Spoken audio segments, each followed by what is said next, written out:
Eric, to get us started, give me two truths and a lie, please, sir. All right, George. Well, first, it's good to be back. And since I stumped you the first time, I had to come up with different truths and different lie, and we'll see if I can get you again. Are you Yeah, we ready? will. Yeah. Number one, my first job was at Burger King. Mm, Number two, I was a wrestler in high school. mm. Number three, I have gone paragliding and cliff diving. Wow, these are good. You got me the first time. You brought it again. Paragliding and cliff diving. What was the second one? Well, the first one was my first job was at Burger Burger King. King. My Second one second was high one school was I was a wrestler. wrestler in high school. And the Okay. third one is I've gone paragliding and cliff jumping. Mm. Well, those are all really dangerous activities. Going inside a Burger King is not a healthy thing. Wrestling is different, and of course, flying off of cliffs and going paragliding, that's highly, highly aggressive, Eric. But I bet that your first job was not at Burger King. I got you again. My first job Ah! was, in fact, at Burger King. I was making Whoppers and Whalers back in the day. I was 14 years old. I started at Burger King in 1986. Wow. It was the only fast food restaurant that would hire me without a work permit. Mm. Now, I don't know that that's legal, but at 14, I was there when minimum wage went from 285 to 335 an hour. It was a big deal. I worked 20 hours a week, made 60 bucks. Wow. And I did not wrestle in high school. But I have jumped off a cliff in Costa Rica and I have gone paragliding in California. Very Wow. cool. Yeah. But both before I had a child. Now that I'm a dad, I can't do anything like that. I basically am bubble wrapped now. I don't even drive fast anymore. Right. Completely irresponsible. Completely. Now that I'm a Never? dad, I'm a different human. Yeah. All right. So you were able to skirt employment laws in your home state and go to work at 14 and make 60 bucks for a 20-hour week. How about that for Uh-huh. perspective? Uh-huh. Yeah. I make a little more than that now, Right. but nominally, but yeah. Nominally. Well, everything is relative You're and correct. you It was just inflation. I'm inflation adjusting that, so it's all right. yeah. No, I totally Yeah. get it. Yeah. Did what did busy your what how did you busy yourself in high school if not wrestling? Well, in high school, I tried a lot of different sports, actually. I played basketball, not well. I played football, not well. I played soccer, not well. And if there's a trend you're noticing, it's that I worked really hard. I tried really hard, but I had no athletic ability whatsoever. My best sport attempt was soccer. I played JV soccer in my junior year of high school, which is again skirting some. I was literally almost too old to play, but I was allowed to, and I wasn't good at that either. But I had a lot of fun playing. I tried hard. Well, there you go. Yeah. Desire, the common denominator of all things success. You have to want it. All right. Well, there it is. How long were you at Burger King for? I spent 2 years at two different Burger Kings. The Okay. first one was a full service standalone Burger King where I got to do exciting things like work the drive through and clean bathrooms. Mm. The second one was in a mall food court, which was much more fun. It was very fast times at Ridgemont High. With the exception of I had to wear purple and blue polyester every day, which made me less attractive to the young ladies than it might have otherwise been. But working in a mall was a ton of fun. I mean, I knew everybody who worked at all the different stores, and it was hysterically fun. You know I don't what? regret it. I totally see that. I can see that would be a really fun environment, the mall food court and everybody sort of going through the same experience and complaining about the customers Yeah. and everything else. So love it. $3 an hour, and most of it wound up across the hall in the arcade, 25 cents a pop. Man, I used to go to Aladdin's Castle right off the food court in my mall back in Duluth. Ours was the spaceport in Hunt Valley, Maryland, and they probably still owe me money because I dumped just about everything I earned into Space Invaders and Galaga and Miss Pac-Man and all the things. Feed $5 in there, you get 20 tokens, and you are off to the races. And you are good for an hour at Yeah, least. So yeah, that's pretty good. the good old days, man. And then Yeah. go grab a Whopper at Burger King afterwards. That's a All good right, listen, afternoon right there. that was a perk. I got to take one with me every day. And let me tell you, I made a very special version of a Whopper for myself, and I did put on some weight because of said special version, but it was good. I was bacon involved. It was delicious. The original, That the is not original on the that is not on the menu, but damn, it was good. Eric's secret menu at Burger Uh-huh. King. That is Correct. awesome. All right. Correct. See, with two truths and a lie, you're able to learn so much about somebody. Oh, Just like it's that. true. It's true. It's really fun. And I remember I got you the first time and I'm like, man, he's gonna ask me again. I gotta come up with new material. And I'm 2 for 2. If you ever have me back, your biggest quest should now be not to let me get 3 in a row. That's a hat trick. You don't want that. Yeah, right. That's not, Yeah. I don't want to have to carry that with me. That Eric Brotman got me three times. Yeah. So, No, no, yeah, for the record, only twice now. I'm right. I'm I'm foreshadowing, of course, but that's all right. I love it. All right, well done. Well, Thank you, sir. what is top of mind for you right now, Eric? Well, I'm reinventing myself, George. I mean, I after many, many years, I stepped down as CEO of our firm January 1st of 26 and am no longer a client-facing financial advisor, although I'm still licensed to do so. I am now in charge of the growth of the firm. I'm chairing our advisory board. I'm involved with M&A, and right now we just bought a firm in Durham, North Carolina, so I'm part of that transition team. And it's like having my first new job in 30 plus years. So it's especially cool. I'm having fun with it. I thought it was going to be a less stressful, less time intense job. And what I have found is that's maybe it's less stressful because I'm having more fun, but it is not less time consuming. I'm as busy as I've ever been. And I guess that's good because I never actually want to retire. That would be off brand. As you well know, I teach people how not to retire. So I'm not doing that. I got too much gas in the tank. Well, congratulations. It's certainly a giant transition, Yeah. but one that I'm confident you'll find success in. And I think that this is going to be really instructive for advisors, and particularly advisors who are building their own firms. What what are the criteria that you look for in a target to potentially acquire? Well, for us, first you have to have the right culture fit. You also have to have the right strategy amongst the C-suite or the owners of that firm. Most financial advisors, and I say most, it is an absurd number of financial advisors who have no succession plan at all. Many are 60 and older. It's old white guys, George. Really, the whole industry is still old white guys, and that pendulum is swinging gradually. But there's still a huge contingent of these folks who love what they do and have been successful in their own right at various degrees.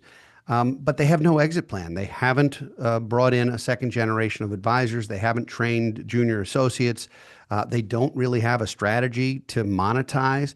And a lot of times they're too small for private equity to be interested. I mean, you really have to be doing 5 million in revenue for a private equity firm to say, yeah, we'll chat with you. And so for advisors doing 200, 400, 600,000, $1 million of revenue, you don't really have something that's easy to sell. That said, if you're willing to do an earnout and you're willing to say, all right, I've got 30 months or 2 years or 3 years or whatever it is, and can transition clients to a new firm such that you can then decide how engaged you want to be, that can be a huge win. And this is our third transaction, and the first one was someone looking to retire and who is now retired, and it was a very successful deal for her and for us. The second one was someone who wanted to change firms, who was younger than I am, and who is now our CEO. So that worked out great. 8 years ago, she joined the firm, and I knew she was a rock star. I didn't realize she was my successor. But you know, the cream rises to the top, George. And so when there's somebody great and you realize this person can do a phenomenal job, it changed my life, and that's a huge win. And then this latest transaction, the senior advisor, 63, wants to be at least financially independent and potentially done within 2 years, but isn't sure what he wants to be when he grows up. And I get that entirely. But he wanted to monetize his life's work. And we made that possible so that not only is he in a better place financially, but he has the ability to make sure his employees are taken care of, his clients are taken care of, he and his family are taken care of. And I think everybody's winning already on the deal, and we're only a few weeks in formally. Well, we love those win-wins. Yeah. I have a deep respect for systems and processes, and I wonder if what you learned at Burger King in those early years can map over onto running a financial services business with putting in a lot of good systems and quality controls and processes. I think they are dramatically unrelated. It's funny because I learned a lot of things in that job. First of all, I learned that I couldn't multitask, which I already kind of knew because of the XY chromosome. We can't do that.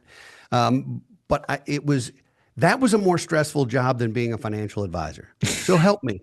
I could never be a short order cook. I have such respect for the people who can manage that chaos. That is such a hard job. Hmm. Whether it's fast food and it's very obvious because there's only a half a dozen things, or whether you're in a kitchen with lots of options, I can't even imagine. But the stress of trying to get it right and time it right and have it out and it actually was tough. Now, working the cash register, being client relations, piece of cake, no problem. Cleaning bathrooms, not my favorite thing. Glad to outsource that today. But in terms of the actual cooking, it is a surprisingly stressful job. And I have a great respect for people, and I never waited tables.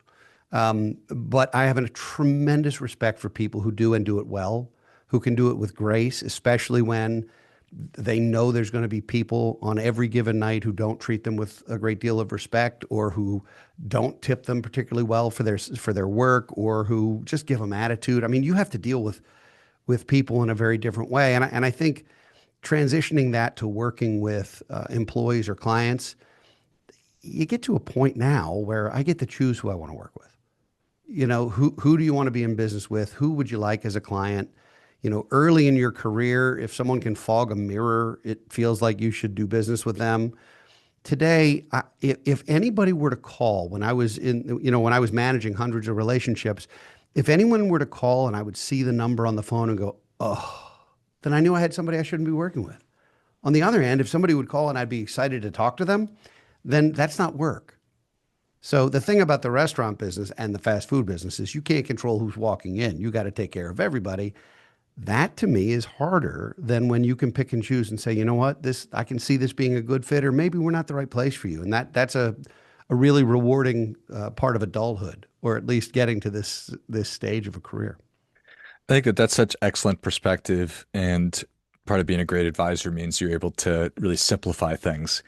And if you're able to try to have a conversation about what kind of clients you want to have, what kind of clients you don't, that's a perfect litmus test right there. If the phone rang and you saw that it was their name, would you be happy, or would you want to send it right to voicemail or just block it? So, Correct.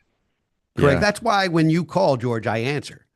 See, if it went right to voicemail, you would know how I felt about you already. Yeah, that's a good test right there. There you go.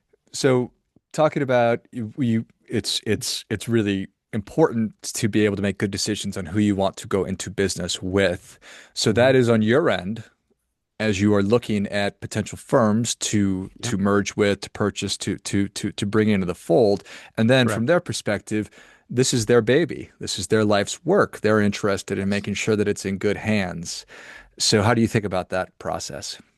Well, the first thing any advisor who's considering that has to do, there's a couple things that you have to do. First, you have to decide, do I really want to be someone's employee? Hmm. Because in almost every case, the answer is no. I don't know that many people who've been independent advisors who now suddenly want to work for someone else. That doesn't happen.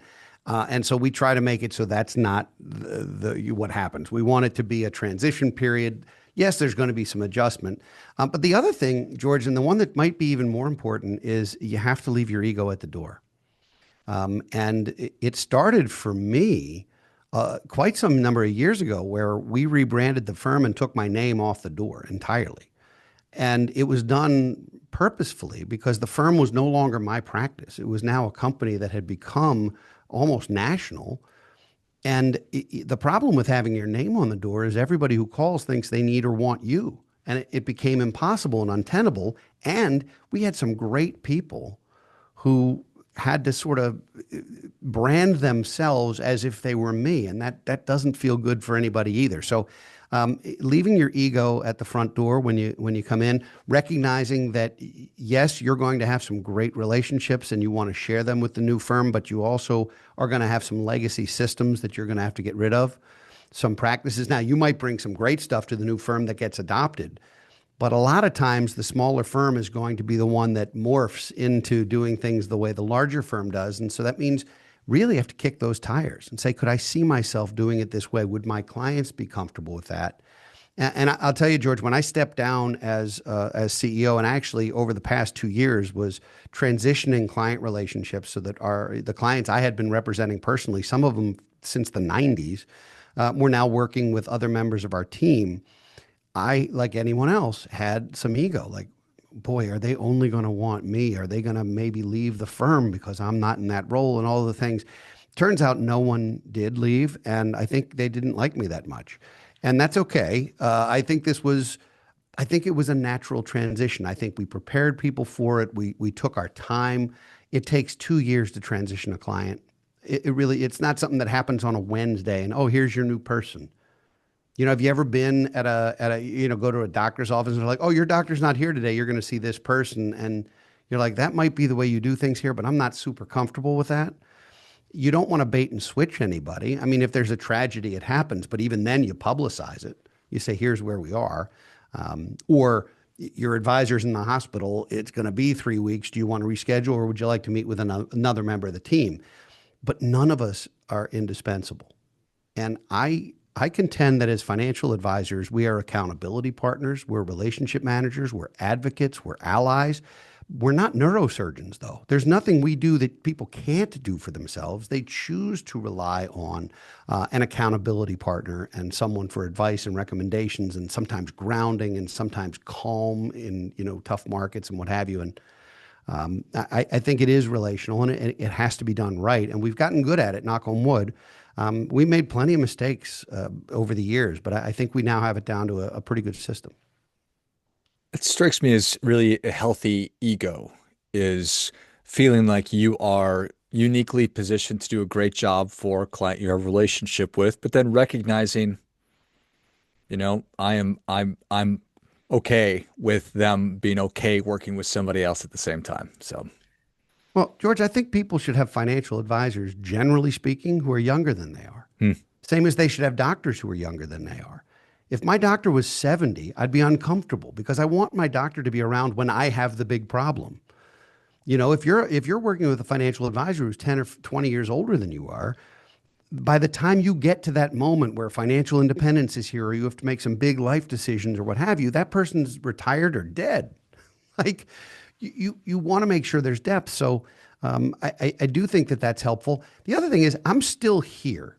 I didn't leave the firm. I'm not retiring, but I've gone from being one. I'm going to go back to the food idea. I'm no longer the waiter, but I'm still the maitre d'. I'm still going to make sure you're having a good experience. I'm still available if you want to chat. If something's going right, something's going wrong, or you just want to catch up. I'm not gone, but I'm not going to be the one who is doing the routine strategy meeting stuff. If there's a trauma or a tragedy in your family and you want me there, I'll be there. I mean, that's, I think, part of it. And so by stepping down from this role as young as I am, I'm in my mid 50s. I have so much gas in the tank. I will still be here for a lot of these people for a long time, but they will have an advisor who is still with them long beyond my at least working years, if not my lifetime. that makes a ton of sense. Now you are, I'm guessing, very, very confident in the future of financial advice in that you are not only still interested in your firm, but you are growing it. You are acquiring other Yes. firms. So you're not worried about AI taking your job. I'm not. And any more than I thought that TurboTax would get rid of CPAs, I think TurboTax got rid of some tax preparers who weren't doing very much, but they didn't get rid of the really good tax advisors. You still need tax planning. The fact that you can do a will online doesn't mean that once your world is complicated, you shouldn't have legal representation. And I do think there is a need for the human element. Computers are getting better at a lot of things, and I know it's actually a little creepy that they're learning your moods and your tastes and all these things. And AI is certainly a thing, but it can't yet know, and I don't know if it could ever know what it actually feels like to go through life's events, to lose a parent, to have triplets, to lose a job, to go through the ups and downs and the things that make us uniquely human. I think requires a human. And can a computer replace me for the math? Absolutely. But it's middle school math to begin with. It's middle school math. It's algebra at its worst. It's mostly arithmetic. We're not irreplaceable because we can do a math problem and come up with a solution. I think we're irreplaceable because we can listen, empathize, strategize, identify certain things, and be somebody's companion along the way. And while computers are promising to do that, that is creepy. I wouldn't want an AI girlfriend or an AI financial advisor or AI lots of things. I think it's meant to supplement. It means that financial advisors might be able to be more efficient, more effective. Maybe there's a storage of information, so we're less likely to have to research something. But even that you can't do yet. You can't trust any of these AIs yet to give you the right answer for things any more than you could say, well, it's on the internet, it must be true. When we were kids, oh, it's on TV, it must be real. Oh, it's on the radio, it must be true. So, no, I don't see AI replacing the human advisor. I see it making good advisors great and making lousy advisors disappear. And I don't have any problem with that. That is well said right there. All right. So when do you think that an advisor, somebody who has a firm that's growing their firm that one day would like to be able to step away, sell Mhm. it, when should they start thinking about or preparing for such an event? Well, I love that question because my answer is wildly self-serving, which is that I do a lot of consulting for financial advisors and help them through that process of succession and so forth. So I'll plug myself for that, George. But the fact is, soon. It doesn't matter how old you are. I started building the infrastructure and selling shares of my firm when I was in my 30s. People thought I was nuts. But if you don't, then any G2 advisor, any second generation up and coming advisor that you have is either going to want to form a silo to eat what they kill, which is not healthy for a team, or the great ones are going to leave and go compete with you. Why not get them on the bus? Why not give them the opportunity to buy equity and to be part of something together? So we now have 9 equity owners here. We're all aligned. We all make big decisions together. I currently own about 58% of the firm, but most of the big decisions require 70 or 80 or 90% approval. And to this day, I've had other equity owners here for 15, 16 years. We've never had a vote. Never. We have always talked through it. Now, that doesn't mean it can't happen. It will at some point. There'll be something. But it's never happened where we haven't been able to say, all right, we can make this work for everybody. Let's figure out the right solution, whatever it is. And we let people operate in their own lanes. So if you're a sole advisor and you're 38, there is a 23-year-old waiting to learn from you who could be your next generation and can come in and help out in a lot of different ways and grow into your associate so that when you're 45 and this person is 30, they're going to be incredibly helpful with your clients, and it'll allow you to grow your operation, and it'll allow you to do better than you could ever do. But if you don't start now, when you're 62, your options are limited because it's difficult to be in your 60s and train somebody in their 20s. You speak a different language, you learned a different style. It's barely transferable. So doing it gradually and having advisors and employees of each generation as that happens, I think is so incredibly valuable. You know, if you're 38, the person who might wind up owning the lion's share of your firm was born last week, if you think about it, which is crazy. And I'm not suggesting you hire this infant. This infant will make a mess of your office, but having that process ultimately to create the infrastructure, create the workflows, create the process, and create a path to equity, you will keep your best people, and whether they buy equity or not, there's an incredible value in offering someone to buy equity. Even if they don't, they know how much you respect and appreciate them. And if it's not the right time for them financially, there's no harm in that. There's no shame in that. It is what it is. It's a business decision. It's a financial decision. Doesn't mean I don't like you. If I say, no, I'm not going to buy the stock, it might be that's not right for my family, and that's okay. But having a path to that is, I think, having a path to making yourself completely replaceable. You know, clients always used to ask when you were sold, well, what happens if something happens to you? And I was in my 30s and 40s, they were asking that. Imagine being 68 and a brand new client coming in and going, hey, that's great, George, but if something happens to you, what am I going to do? And if the answer is, I don't know, or you'll find someone, Is that what a client wants to hear? Or does a client want to hear you're going to miss nothing but my charming personality? That feels to me like a better answer. Beautifully said. Beautifully said. Well, Eric, you've already given us a lot. We're ready for that difference making tip. What do you have for us? Difference making tip is stop treating your practice like a practice. It's a business. You are a financial advisor, but first you're a business owner. And if you're independent and you're growing an organization, think like a business owner. Look at your financials that way. Look at your business model that way and consider yourself one of your own key employees.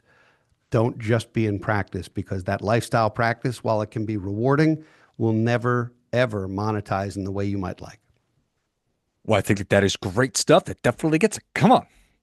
I heard somebody Yes. say years ago, stop treating your business like a toy, but with the way you describe it is much more sophisticated and makes a lot more sense. Stop treating it like a practice. This is a business, and you It's need a to make business. good business decisions. I love it. Well, Eric, thanks for coming back on. Great job winning Two Truths and a Lie again. We'll have to see, maybe a couple months, 6 months from now, how that goes again. I'm I not mean, I'll think confident about though. it. I'm Yeah, I'm undefeated, and I might retire undefeated. Like, you're right. why allow myself? I feel like I have. It's like going to the carnival. Like you couldn't guess my weight. You couldn't get like I'm good. Right. That's true. You are an absolute enigma.